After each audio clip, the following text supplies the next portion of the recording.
In this episode, our School Resource Officer, RJ Poirier, Juvenile Officer, Katie McCullough, and Community Outreach Officer, David Forte, will explain their roles and share their perspectives of how law enforcement deals with youth and vulnerable populations. Plus, meet our famous Officer Rocket, Needham's first community resource dog. Now let's dive in. All right. Are you guys okay with dogs that just walked in? Yeah. He's very friendly, and he's going to walk around and say hi. Hi, everybody. Nice to see everyone here. Thank you for having me. My name is RJ Poirier. I'm a police officer here at Needham Police Department, and my role within the police department is that of school resource officer. I am one of two school resource officers that work in the school district here in Needham. The other one could not be here tonight. Her name is Nicole McMahon. So apologies, but I'll attempt to talk to you guys about what we do as school resource officers.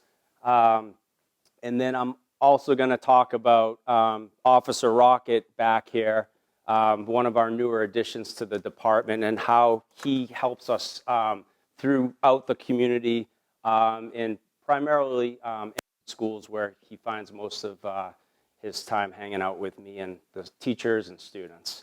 I've been a police officer for 14 years. I actually started in Wellesley next door. I'm from Needham. I grew up here. I went to high school here. And around 3 years ago, I had an opportunity to transfer here. And I came without hesitation because I really wanted to work in the town where I grew up.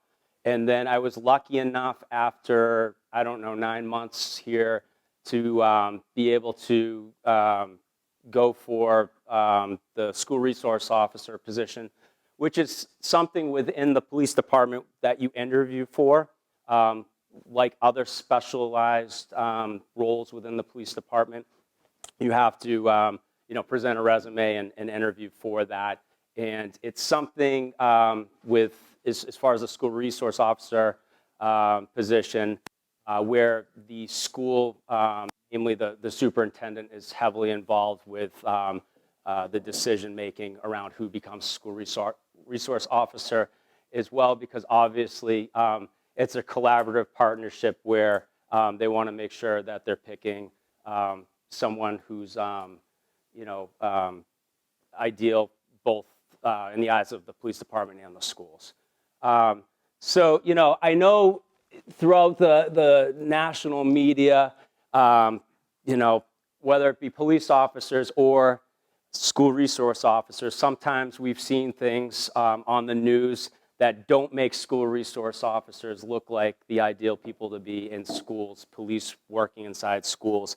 I would say try not to pay attention to a lot of that stuff, because those depictions of negative experiences truly don't depict what we do in Needham every day. The school resource officer position is not one where we're in there being a school disciplinary.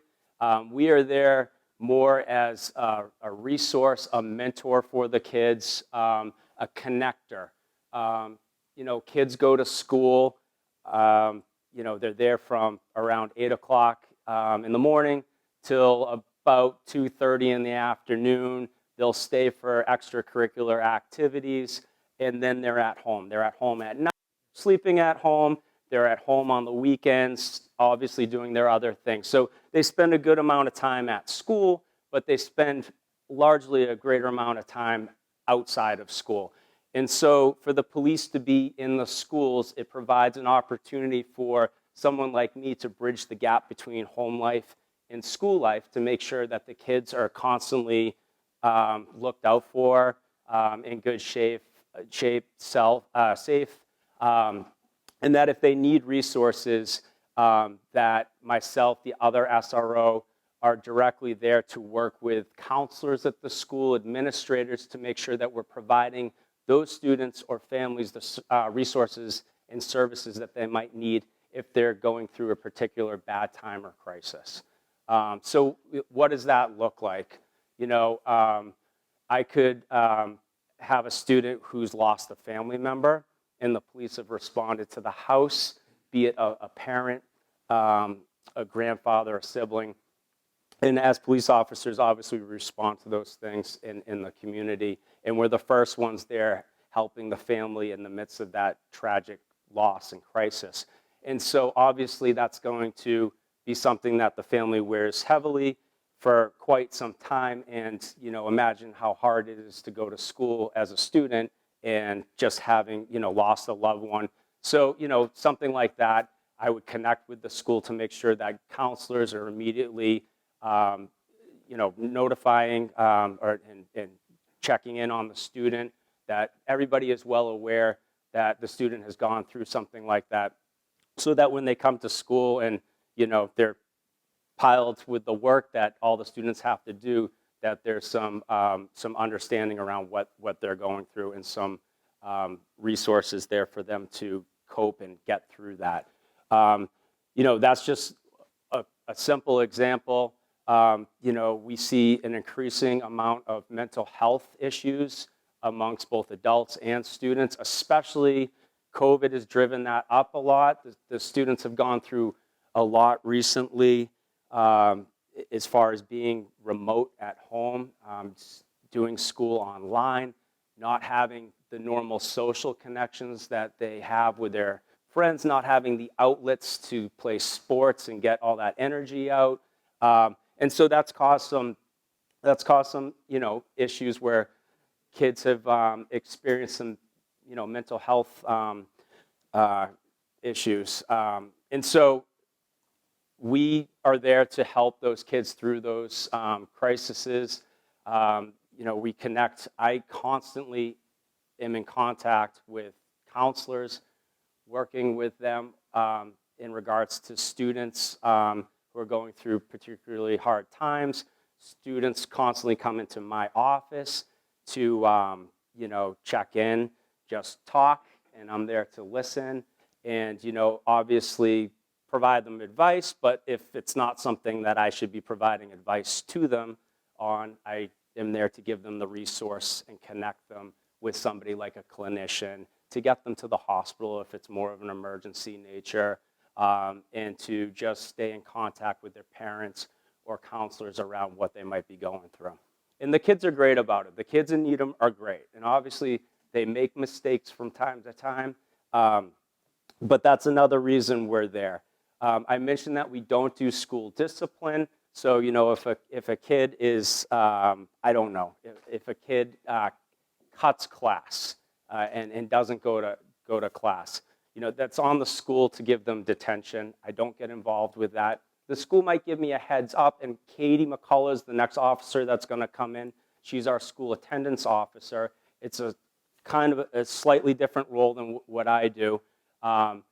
She gets involved if a student is truly truant or is in danger of being truant, and she'll explain that. But before we get there, the school is involved, maybe assigning a detention, a suspension if it's a little worse. Even with the school fight, kids get in fights from time to time. It doesn't happen that often. A lot of it is simple horseplay that gets a little out of control. Technically, according to criminal law, if kids put hands on each other, could it be an assault? Yeah, it could be, but we're not there to step in and charge kids with assault and batteries. A lot of these things are better handled by the school, with us there as someone to provide support, but not necessarily step in and be that direct person giving the punishment out. The school and the police department operate under a memorandum of understanding or memorandum of agreement. If you guys are ever interested in seeing this, you can go on to the superintendent's portion of the school website, and it's listed right there. It's a public document. You can see it. We've recently just updated it, and every so often we look at it to see if we need to update it. The chief and the superintendent will look at it just to make sure that we're constantly on point with what we're trying to do in this collaborative relationship.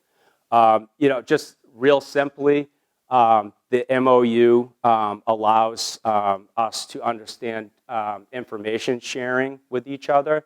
It defines really who should be information sharing between the police department and the schools, all for the purposes of providing resources to students so that we can help them and foster, a great learning environment, one that's inclusive, one that, is respectful of people's backgrounds.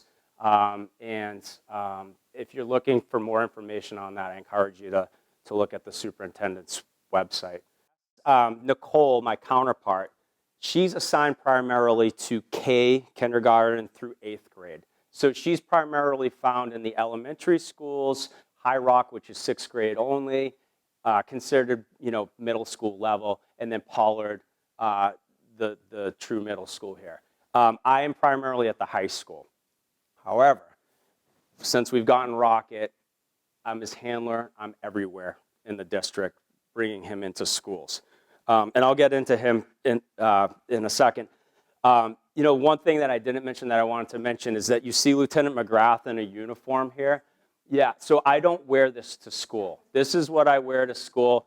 I'm a little out of uniform because it's cold and I threw this over. So people watching, excuse me, but I usually wear a polo with the Needham badge insignia on it. And this is how I dress. This is how the kids see me. And honestly, yes, it in a lot of ways probably makes me more approachable.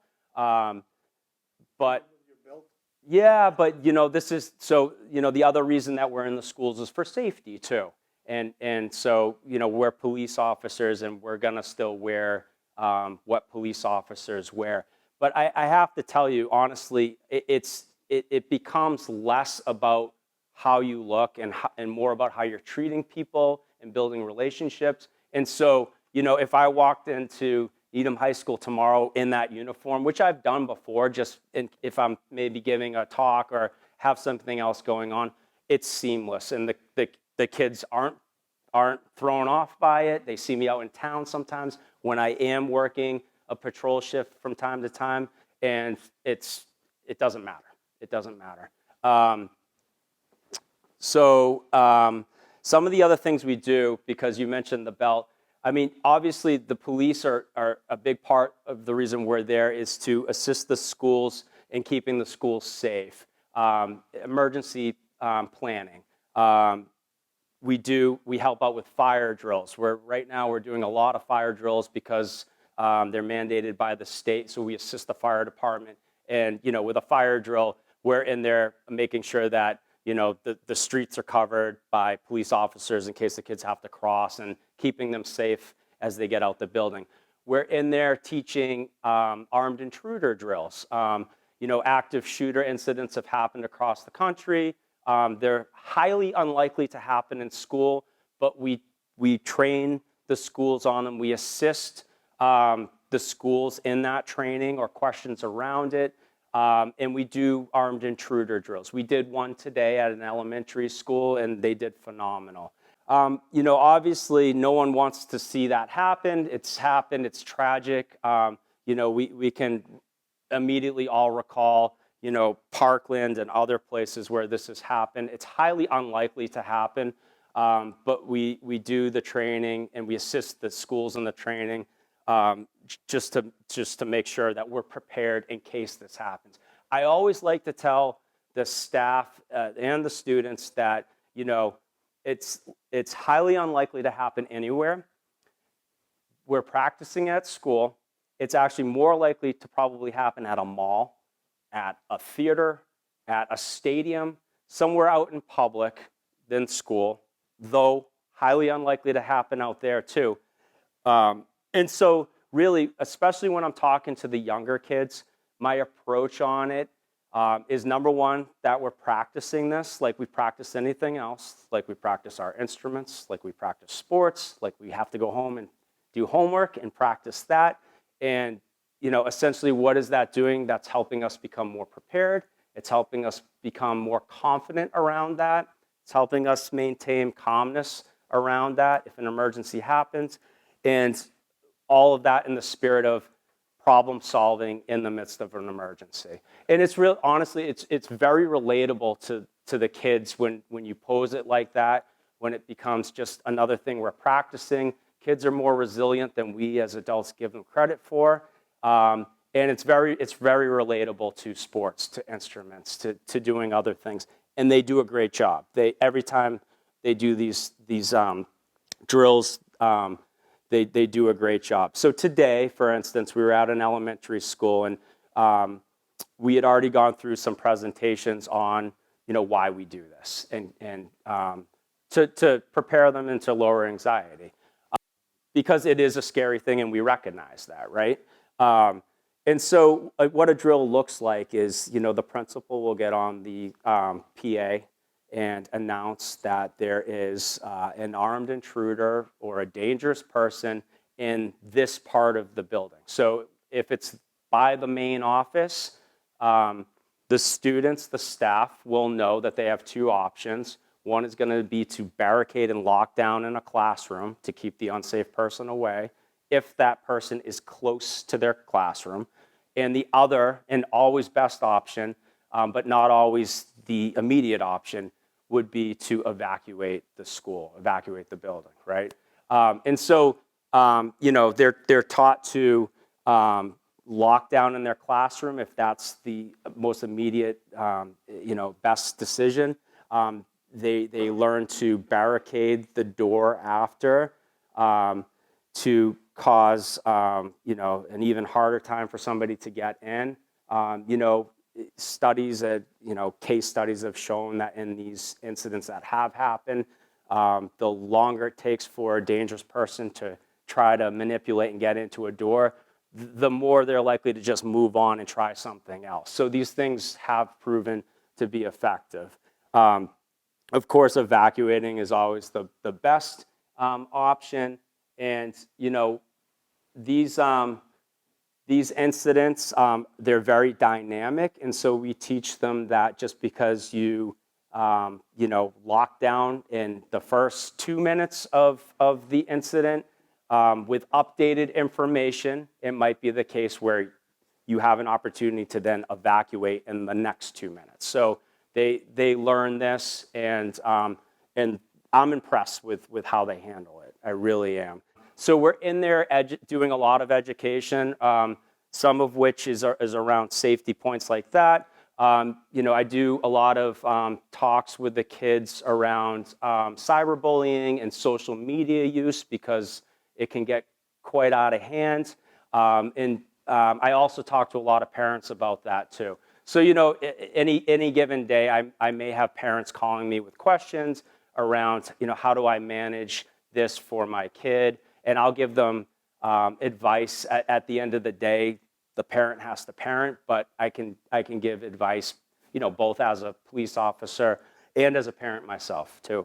I think I'm running over. All right, you're okay. Yeah, hit on Rocket. Yeah, talk about Rocket. Rocket, can you wake up for this next part? Come here. Up. So this is Rocket. He is our community resource dog.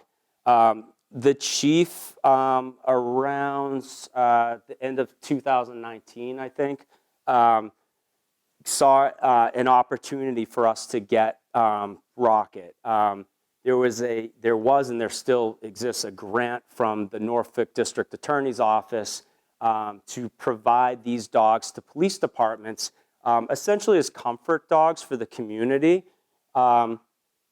They partnered with an organization called Golden Opportunities for Independence in Walpole. They're local. If you like dogs and you would like to volunteer babysitting these kind of puppies, English Cream Golden Retrievers, you can go over there and volunteer to babysit the puppies. They always have litters. It's kind of a cool, phenomenal place, and I encourage anybody to look it up online. The website's called gofeedog.org. They're a nonprofit organization. And essentially, they breed and train English Cream Golden Retrievers exclusively to be service dogs. Now, service dogs, as we know them, are dogs that are assigned to one specific person that might have a disability or need for the service dog. And Rocket, of course, is here for the community. So police departments call these dogs community resource dogs rather than service dogs. He was trained as a service dog, though. And so what did that mean? He's on the move. So we got Rocket February 8th of 2020, and he was, his birthday is November 20th. He'll be 2 this month. He was almost 3 months old at that point, and we got him, and we were really excited to get him. We did a name contest with him, and Needham decided to call him Rocket because of the Needham Rockets, which is very fitting. And then COVID happened. So what perfect timing, right? Like, I was very excited. We were all very excited to get him out and showcase him to the community. And then everybody had to just be indoors and not be outside. And right. What an obstacle. So at the same time we got him, he immediately started his training, and that COVID was another challenge around the training. He trained 6 days a week at first. That slowly was reduced to 5, 4, 3 as he progressed.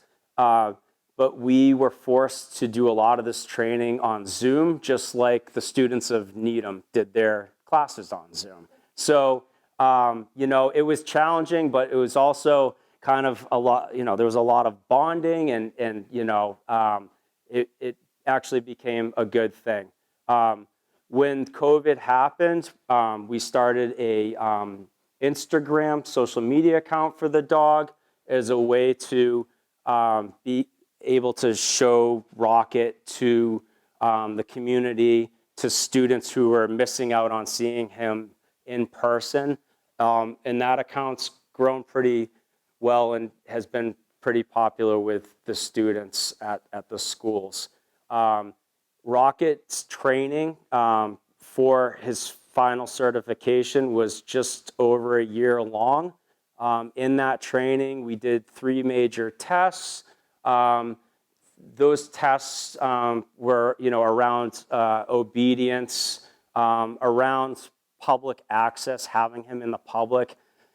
He did a lot of training when we could eventually do it in public areas, going to stores, interacting with the public, going to preschools, interacting with little kids to familiarize them with the role he was going to have here in Needham.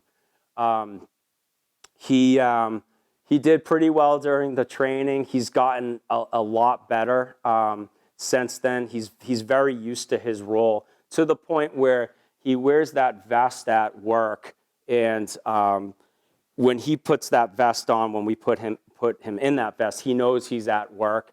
If I take that vest off of him, he knows he's not at work, and he'll become silly and playful and not disobedient. He's pretty good, especially now that he's going on 2 years old.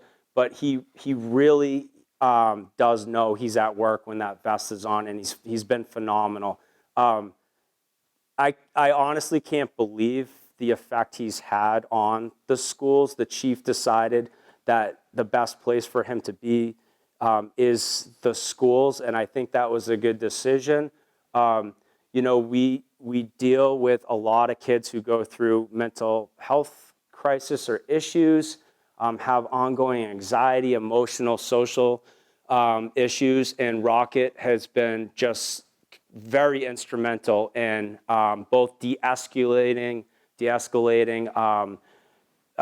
some pretty significant mental health crisis incidents. I've seen it particularly in his response to students in crisis, where he's been a true difference maker in immediately providing comfort. And like literally where I've had students who are very much in crisis and out of touch and are catatonic, like not speaking, where I can put Rocket up to them and place their hand on him and slowly they'll start to talk and come around. And most of the time, it doesn't amount to a hospital trip, but sometimes it has. And he's been to the emergency room quite a few times. And, in the emergency room, he's helped the people we've brought over there, as well as the other people in there. And the hospital loves when he comes over because he's able to calm people down.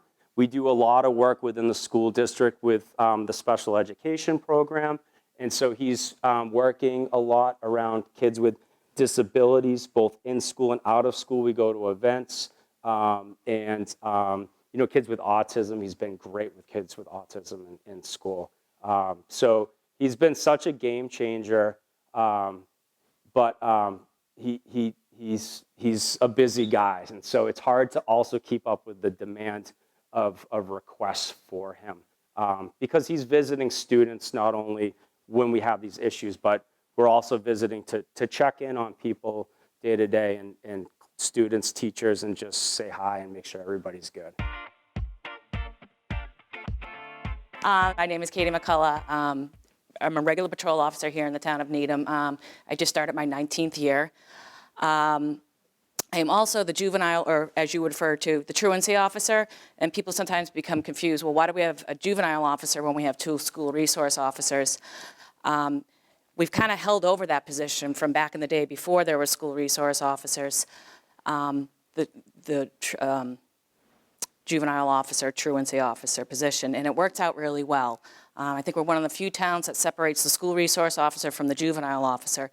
So RJ and Nicole are in the schools every day, making personal relationships, visiting with the kids, really getting involved. As opposed to me, I get activated, unfortunately, when there's a problem. If it's a truancy issue, they're missing school, why are they in school? Are we going to process through the courts? Or are we going to sit down and meet with, the counselors, parents, things like that? I kind of take it off of RJ's plate and Nicole's plate because they're the good guys. We want to keep their role positive within the school community, and they're very approachable. Students are very comfortable with RJ and Nicole. When I came in, I'm kind of playing bad cop, so we like to keep that separated. So I'll do truancies. We do about 10 a year. A lot more now because I'm actually a lot this week. Because after 8 unexcused absences, you're considered truant in the state of Massachusetts, and it can process through the juvenile courts, and I would handle that. This year, the numbers are going to be much higher because they had that whole year off at home. There's a lot of anxiety of coming back to school, bullying issues. These kids aren't truant because, like maybe you would have in the day, because they're going to go in town and watch the movies all day, or something like hang out in Harvard Square and with all the cool artists and college kids. That's not the reason kids are truant these days, at least not in Needham. I find 80% of it is anxiety, bullying, social media issues, and sometimes, unfortunately, 20% is also the parents. Either there's not a parent or guardian in the home getting them up and out of school in the morning, or they're not providing, whether it's transportation issues or food insecurities, things like that. So we all kind of, before we take it to the courts, I'll speak with the vice principals or whatever teachers and counselors that bring it to my attention and saying, why isn't this child getting to school? We're not just going to file it off at court. We'll sit down and say, hey, listen, this is what could potentially happen. Education's very important. How can we help you? Can we bring in school departments, transportation department? Do they need breakfast in the morning? Do they need school lunch? Can the community council provide clean and more up-to-date clothing for them? These are things we try to do before we get to the court issue. So that's my role as the truancy officer. And then as the juvenile officer, every once in a while, I process through criminal charges for the juveniles. Typically, it's minors in possession of drugs or alcohol, assault and batteries, graffiti, tagging, destruction of property. These are the cases that I generally see. And I present it to the courts, and we go from there. About 2.5 years ago, we realized, I fully buy into the undeveloped brain. These kids, we all did stupid things as kids, and now it's scientifically proven. And we're going to mar their record for a silly decision. I mean, I'm sure most people here, I'm not making assumptions, but have had a beer underage, or at a party where alcohol was present. And those kids all get looped into minor in possession. Well, you think that's not that big a deal, but it is. It affects you getting your driver's license. It will take you from getting it at 16 and a half to 18. It will affect future employment. It will affect dorm placement. It will affect financial aid in colleges.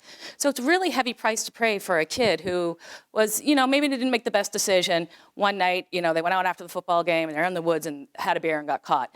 So about 2.5 years ago, we came up with a juvenile diversion program. Love this program. I worked on it with one of our other SROs, a member of Needham Youth and Family Services, and one of the nurses from the health department. We all kind of sat down, what can we do that's more effective than taking these kids to court, putting something on their record, and then that's it. They just walk away from it. They have it on their record, but there's no real consequence or insight into what they did. So what we do now is, say I come in on a Monday morning and they'll say, oh, there was a great big party and we have 10 kids for minor in possession. I say, okay. I reach out to the parents, introduce myself, explain the role, explain that they could be facing charges. In lieu of these charges, would you like to come in and sign a contract with me? And generally the contract, if you want to pass it around, that's a blank one. I'll use the minor in possession because that's the one I get most frequently. Instead of going through criminal charges, you'll see on the second page, there's a list of things that we'll have these students do. They have to take a drug and alcohol substance use awareness program through the Needham Youth and Family Services, so it doesn't cost them anything. They're right in the town hall. They can walk right across the street from the high school, but they have to commit to that. It's about 3 evenings, 6 hours worth. We'll usually give them community service in town. We have a lot of partnerships with people in town. We try to gear the community service to, not just mopping floors up here, but what are they interested in? One student, he was really into gardening, so for the whole summer, he worked at the Needham Community Farms. There was another student who was very artistic, and she taught classes, or helped to teach classes at the Glass Bar in town. So we try to gear their community service to something that they're interested in, something that they're actually going to do.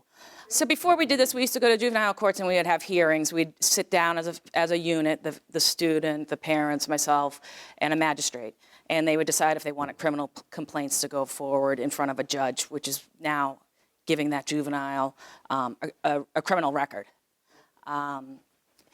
What the courts do from there, they basically assign them a probation officer. They have to do similar things, drug tests, counseling, but this is kind of more localized. When we were doing that and the kids were getting diverted through the courts, unfortunately, it actually backfired quite a bit. They were networking. They would all get on a bus on Saturday morning to go pick up trash up at the Blue Hills, but they also met, Billy from Canton and Susan from Rainham, and now they have a huge network of kids where, social media takes over, your access, you have access to alcohol, or you got caught for vape pens, can you get me vape pens?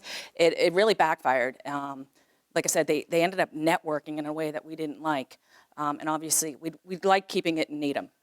You did your fence here, you live here, you have roots here. Like I said, there are some people that don't live in Needham, but pay your dues here. And we can keep a closer tie on it as opposed to a probation officer out of the Dedham juvenile courts who might have 60, 70 students. I usually have about 4 or 5 on these at a time, so I can keep very close ties with them. Check in with RJ, he sees them on the daily. So like I said, we really like keeping it in-house. In addition to the community service, a drug and alcohol program that they would have to take through Youth and Family Services, we'll often have them write a letter of either inflection or apology.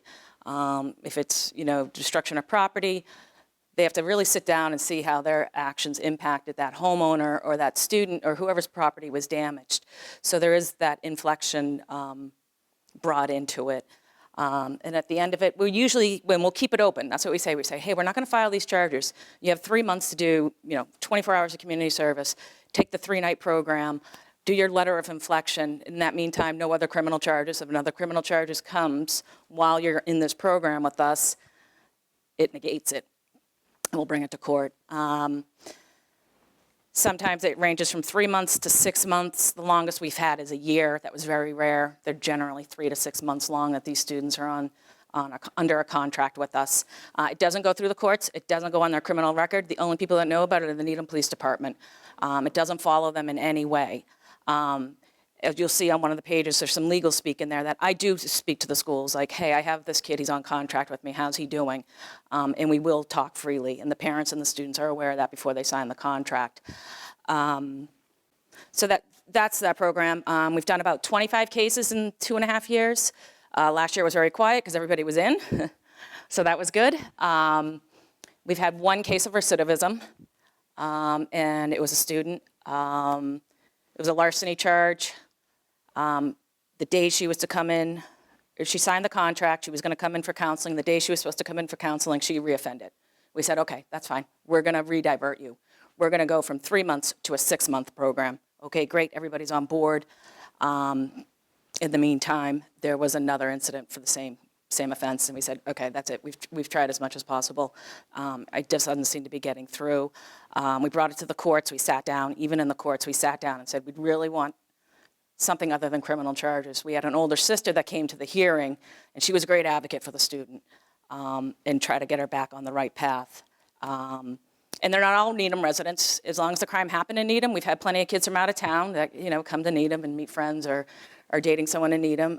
So it reaches beyond the Needham borders. I only know 2 or 3 other departments that are doing it right now. Cambridge started it. Then we followed Brookline's kind of MOD of how we're going to run this program. And I think Wellesley's starting to adopt a similar type of program. And also, let's see, so we've had one case of recidivism and only one student who refused to sign a contract. And he got to court and he had a great argument for himself. It was I got to be honest, he had a great argument for himself. It was the social host law. Unfortunately, if a student throws a party and there's alcohol involved, the parents and or the students can get charged. He wasn't even home for the incident. Okay, that sounds reasonable, but you're on my radar. We know who you are. We're aware of it. So you do have the right to refuse it, and you do have the right to, have your case heard in court, and we always welcome that. I'm not offended if you don't sign it. I think it's been nothing but positive. I think since we started this program, like I said, 2.5 years ago, we've had 2 juvenile arrests in 3 years. That's pretty good, and only 4 criminal charges processed through. And just one other thing back to the contract. When we do these contracts, I also bring the parents in. What do you want to see your student doing? Is that cell phone going to be on the kitchen counter at 9 o'clock at night? Are your electronics put up? Is there a curfew implemented? Does he have to get a job? So the parents have input on it too, and they've come up with some really creative forms of restorative justice, let's say. That's basically my role in the department. And in addition to just regular patrol, this is kind of like my side job.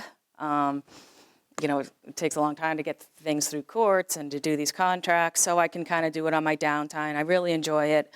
There's usually always a positive in the end, even though I'm bad cop. In the end, it's nice to see these kids 5, 6 years later, and we can almost joke about it, like, oh, geez, remember? Oh, I was so afraid of you. So she's very approachable, and I think she does have a bad side, but she does a great job in this position, and it's what's making the program work. I'll second that too, because as much as she's saying bad cop, I have kids who come up to me in the hallway and say, "Where's Officer Katie? I haven't seen her. I want to see her." And not only students that are still in school, but ones that have graduated. I walked into Dunkin' Donuts the other day, and Katie's worked with all sorts of families in town, but this family, she's put so much time even off shift, into checking in with them and making sure they're okay. And this girl immediately said, "I haven't seen Katie in like a week and a half. Where is she?" So a week and a half, that's not a lot of time, right? So everybody knows and loves Katie. That's only because I am on the road. I go to neighborhoods. I have kids come up to the cruiser. Come on over. It's amazing the information to get out of a kid for a sticker or a piece of candy. You know what I mean? And then you just kind of develop the relationship over the years. So if you're interested, I have some lollipops and stickers in my cruiser. They used to call me the lollipop cop when I first got on. I don't even know if you guys ever heard that. But you know what? It worked. It worked. So, like I said, I really enjoy my role as the juvenile officer, and I love being able to play off RJ and Nicole. I think we work really well as a team, and we've had some really positive outcomes.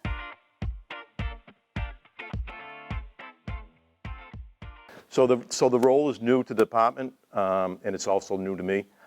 So it's been somewhat of a learning experience, I think, for everybody. the role originally was defined basically to do certain tasks, and that has since kind of snowballed into a lot of different tasks, which is great for me. I enjoy kind of branching out and doing as much as I can. So some of the stuff that I do is deal with issues of domestic violence, substance abuse, suicide issues, elderly abuse, and now a new, more recent one in this town is homeless. So a lot of it is connecting people with the correct resources. Some of it is just listening. A lot of it's just listening. I find myself a lot of times, we had a clinician that was working with the department has since left, but we are getting a new one. So we do co-respond with her at times. And I find myself a lot of times in family settings dealing with family issues and coming up with safety plans, coming up ways to communicate. A lot of the issues is definitely communication issues. So helping them develop different techniques within the family to communicate. And it's been rewarding. It's been a lot of success, but there has been some times that it doesn't work. The basic role for myself is to kind of take away from the officers that are on patrol that don't necessarily have a lot of opportunity and a lot of time to spend, in particular, with the situation, whatever that service or call is. So I follow up. I may go out to the house. I may talk on the phone. I may email, whatever's comfortable with the person. And it's time consuming. And the old school kind of thought of policing was have a service of call, get in there, take care of it, and get out. Most of our officers, if not probably 50 to 60%, I think are trained in CIT training, which is great training and allows the officers to recognize and slow things down and talk with the people that are in some sort of crisis and handle it that way for the time being, and then have me come in and do the follow-up. So they basically are dealing with the situation that night or evening or whatever it may be, recognizing certain things, and then reaching out and then allowing me to get the resources to the people, whatever what they need. The first thing we always do is we'll try to reach out to family members and get the story of kind of what's going on, why are they where they are, and again it goes. I go back to the old school of policing things. When you found a homeless person, you put them on the train and you kicked them out and said, hey, get back to the city. We don't do that because we don't want it to be someone else's problem. So at times we've given them temporary shelter in maybe a hotel for a night or two while we look for more permanent shelter. We work with the Department of Mental Health. We'll try to get emergency housing through them. We may call some homeless shelters. Again, it's been difficult to get that.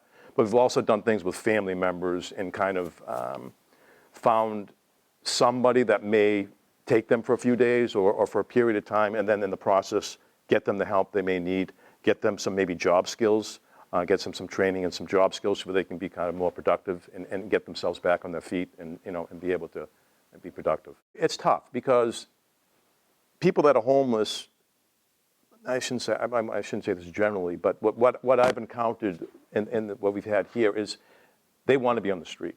They don't want help. Most of them, the majority of them, that's their life. You know what I mean? So, and it's hard for the police to really enforce. We can't force somebody, off the street and go. I mean, there's certain things we can do if they're trespassing and stuff like that. But again, these people, they're not criminals. It's like Katie was saying in the diversion stuff. We deal with a lot of, even the people with the mental health. There's a lot of times we'll go into a call that may start off as a domestic or whatever it may be, but the officers are able to recognize there's something more there, and it's a mental health issue more than it is really a criminal issue. So the same thing again with the housing people. They're not criminals, but they want to be on the streets. That's their life. That's what they know. So it does take a little bit of creativity sometimes to get them the help that they need. We just recently had one last week where the female was pretty much staying at the Commons, and then she would disappear at night. We really didn't know where she was. We kind of found out where she was going, but the end result, which I ended up doing, was doing what's called a Section 12. Which is basically it's called the pink slip Section 12, where the police are able to take this person to the hospital. They have no choice, and they get a mental health evaluation. So now this person has been placed in a hospital. She's up in the hospital now, and she's hopefully getting some treatment, and which may help down the road recognize that, maybe she doesn't need to be on the street, or she doesn't want to be on the street, because there's underlying issues, So Dave worked with us one of the things that changed even policing for us in Needham was, believe it or not, the flooding of Norwood Hospital affected us in ways I never thought. So all the communities that used to go to Norwood Hospital are now coming to BI Needham. It's one of the closer communities. So we're seeing ambulances from Norwood, Westwood, I've seen Sharon, Walpole, Norfolk. So a lot of, I think Norwood had a known homeless population that they would go into the hospital, receive the services they need, and then go walk out the ER and go back to their home. And now they're being brought here to Needham, uprooted from where they are, and they're wondering, well, what am I doing in Needham and where do I go? And so we've had to adapt to a lot of that, and the calls for service that the hospital has called for looking for assistance from us.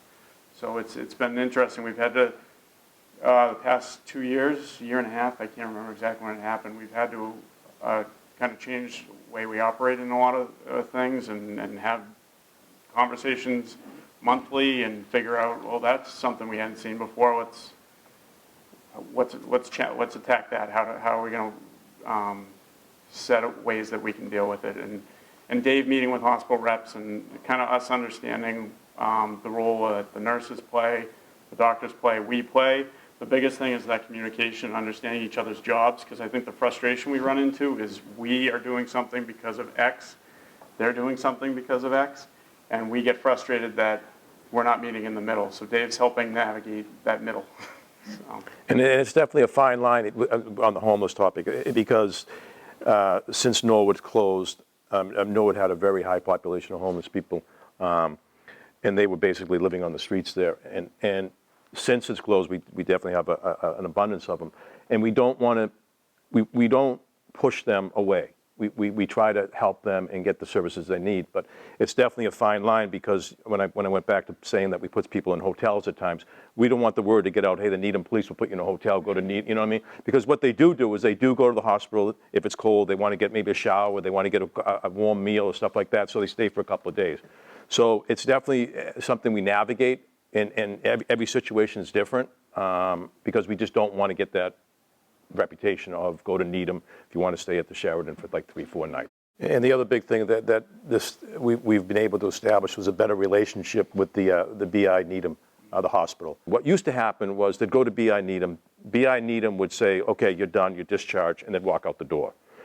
Not knowing that they're homeless, not knowing that they have no money, not knowing that they don't have a ride, not knowing they don't have a cell phone, not knowing they have no friends to call, and they would be wandering the streets. And we'd come upon them at sometimes midnight. We've gapped that. So now we've made it that we talked with BI and said we have to have a different protocol. So now what they do is they ask those questions. Do you have a home to go to? If it's no, then we kind of start looking for a bed or whatever we may do. They may keep them there an extra night until, depending on the temperature out. So there are things that they're doing before they're even released onto the street and they're wandering around. So we've kind of, again, one of the things we've done with BI Needham is get that kind of relationship where we're all kind of working towards the same thing. And they'll call me sometimes and say, hey, can you have a cruiser that maybe can take this person back to Westwood? Or do you have time to make some phone calls? So we work together. So I think that part of it has been helpful. The other big thing that kind of evolved from this position was the substance issues, as Lieutenant talked about, but in particular, alcohol. There's definitely in this town a lot of alcohol issues. And it goes back to family. We may get one on a service, a call that an officer notices or is talking to somebody, then that realizes there's an alcohol issue here, and that will come to me. But a lot of times I'll get a call from a family member now. And the family member will say, hey, can you help me out with my brother, whoever it may be. He has an alcohol problem. We've been trying for years to get him help. He won't help take the help. I'll go over, I'll talk to him. And I think you may, if you know somebody that's first of all, I'm sure we've all been there. You can't. It's very hard to talk to somebody when they're drunk. Number one. So it's another fine kind of line thing of when I go over and the timing of it. So that's taken into consideration. Most people that have alcohol problems don't realize or don't want to admit that they have an alcohol problem. That's number one. So you need to get them to state or verbalize that they have a problem, or they're not going to take my help. That's most of them. I don't give up on it though. I continue. The more we get services of call to this house, and if it's alcohol related, is something that helps me out in doing what's called a Section 35. And in order to do a Section 35, you have to have some sort of history. And in order to get that history, again, it's services of call, or I can get history from family members. What a Section 35 is basically you go and petition the court to have a judge sign a warrant for somebody that has an alcohol addiction problem, and they are physically taken to court where they are put into a detox. And the judge will order them to go to the detox. And then it's detox and then a rehab. And that can happen up to 90 days. So we can physically take somebody against their will with this warrant and take them and have them go into detox. That being said, it's not the best thing. We do it. I've done it many, many times. You want this person to get help, though, but you want them to want the help. Taking somebody off the street and putting them in a detox and they don't want to be there doesn't really work. I've had some really good success stories, but I've had a few that had died, actually. They just didn't want the help. But again, a lot of success, and I'm continuously following up with these people. Some of them are two years old. That they've been sober, which is great. And I call them and I encourage them. I tell them how proud I am of them, because that's what they need. They need to hear it. And most of those people, their family has cut them off too. Some of they do get it. I can tell you a handful of them that can think that the family came back, and that's the goal. And that's part of what I tell them, that the families get so distressed by this whole thing, and they got their own things going on, and they try helping these people, and they don't want the help. But if they see you doing the right thing, they'll come back, and they do. And that's kind of the driving force, I think, for a few. All right, that's all for this episode. Next episode, Chief John Schlitler will be back to give a demonstration on the U-30 bandit, who committed multiple armed robberies in 2009 and were arrested in Needham after robbing a bank on Highland Avenue. You'll also meet 2 of the 3 detectives in Needham. They will walk you through crime scene processing and different fingerprinting techniques. Stay tuned. See you next time.